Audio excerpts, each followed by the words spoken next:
Good afternoon, DY. I'm Marcy Joshua. And I'm Molly Young. Welcome to the last installment of the Dolphin News for the 2024-2025 school year. We would normally start by hearing from Miss Bennett, but she is preparing for tomorrow's graduation. The graduation of the class of 2025 begins at 10 a.m. tomorrow morning. The ceremony usually lasts less than an hour and a half. Unless the weather is truly awful, it will be held on the football field. For those who want to watch the ceremony from home, you can view the live stream right here on DY Media 1 YouTube.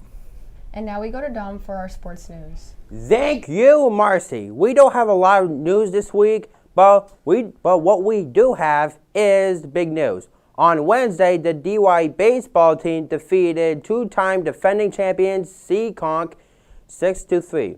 Seekonk is a weird name, but yeah. Gavin Desley gave up just one run over 5 innings pitched. Desley also had 2 doubles, and Jaden Eldridge hit a big 2 RBI single to help the Dolphins over the top. So it's down to the Elite 8 for the state champion crown. DY will face Hamilton Wenham this Sunday away. Go Dolphins! Back to you, Marcy and Ava. Thanks, Dom. Congratulations to Matthew Anderson and Zoe Logan. Out of 13 candidates, they were elected to serve on the DY School Council. A Massachusetts School Council is a vital part of the school's community, serving as partnership among the school principal, parents, teachers, and community representatives. Its main purpose is to develop a school improvement plan and to perform the annual school handbook review. Their goal is to enhance educational experience and overall environment for the school and students.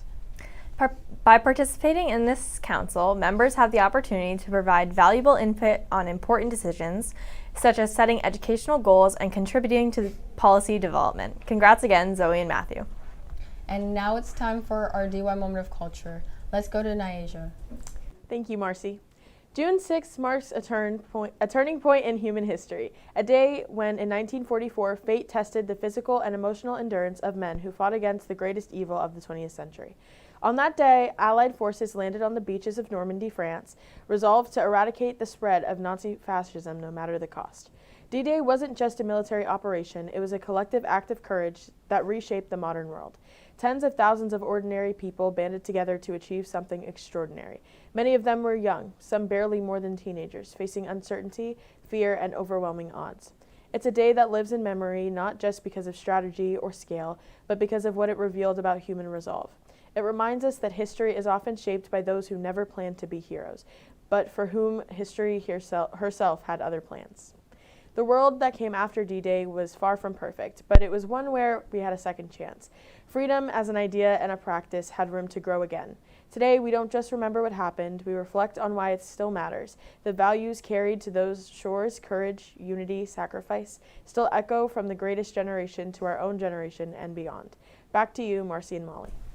Thank you, Nyasia. It's time for our DY Student of the Week, who will receive a free sub from Jersey Mike's.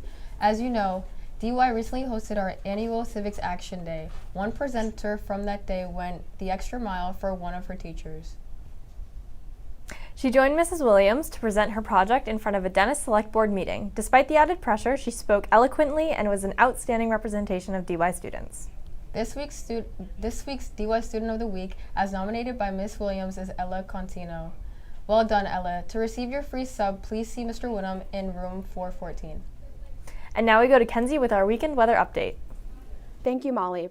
This weekend is going to be, yet again, full of cloudy skies, though for the remainder of the day, it will be in the mid-70s, before reaching a low of 63 degrees at midnight this evening. The clouds will begin to roll in at 6 p.m. On Saturday, specifically at 10 a.m., there is a 25% chance of rain showers passing over those at graduation that morning.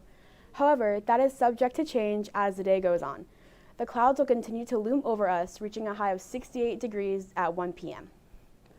On Sunday, there will again be a high of 68 degrees at 2:30 p.m., followed by a low of 58 degrees at midnight that evening. It's no surprise that the clouds will be continuing through that day too. Congratulations yet again to our seniors. We are wishing you the best in your foreseen future. Have a great rest of the year, DY. Back to you, Marcy and Molly. That's all we have for today. Thank you for watching and have a great day in Dolphinland, DY.